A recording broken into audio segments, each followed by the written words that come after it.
Friends are so important. They bring to our lives this sense of value. They add to our relationships. They make us feel like we want to go on. Friends, I mean, true friends.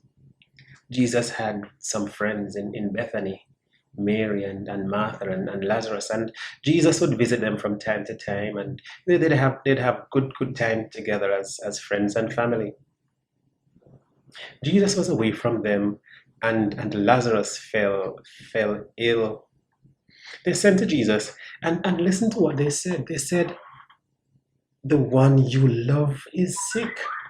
And in that, you heard urgency, you heard make this priority, you heard act, come now. It's like being sent a telegram in times past of just to say this is important, this is significant, and you need to attend to it. But having heard, the scriptures then tell us that Jesus stayed right where he was for another 2 days. By the time Jesus was ready to move, Lazarus was dead. Jesus approaches Bethany, and perhaps on the outskirts of Bethany, when Martha heard that Jesus was coming, she goes to Jesus and she says, "If you were here, my brother would not have died." And death does that to us, it pulls us closer to the dead, as it were, my brother. And we own the grief, we own the pain, we own the distress, we own all of that which death brings. For my brother is now dead. And the thing that was supposed to center them, the person in this case that was supposed to center them, was Jesus, because Jesus was the resurrection. Jesus was the life. Jesus was the life preserver. And yet here they were in the midst of grief, loss, and pain. Jesus went closer to the home, and as he got closer to the home, Mary comes and she says a similar thing. "If you were here, my brother would not have died." Well, was it that Jesus' not being there was a cause of the death?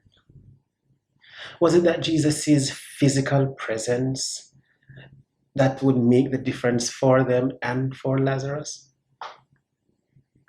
Sometimes in our journey, we have some expectations that mark us. We have some expectations that put us and our relationship with God in tension. And a tension that sometimes pushes a narrative which is not really in keeping with what God wants for us. Because sometimes there may be death in the very presence of Jesus. Sometimes there may be death and hurt and pain and distress and all of that, even when Jesus is present. It doesn't make him any less the resurrection. It doesn't make him any less the life giver. It is just that there's a collision, as it were, between our own expectations, our own expression and exercise of faith, which puts us in that collision course, as it were, between what we expect and who Jesus is. My friends, we're living in those days where there's some amount of uncertainty about what to expect from Jesus.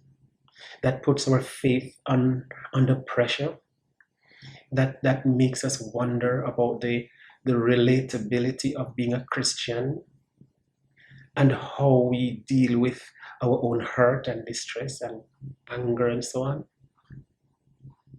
What do we do when Jesus is a friend, but even though he's a friend, hurt comes? What do we do when Jesus could have prevented the death, but he turns up when death has already happened? Are we willing to trust him in those moments? Are we willing to trust him in those spaces? Are we willing to just appreciate that he remains God, because he is God and he's a faithful God? And in the midst of our pain, he remains trustworthy.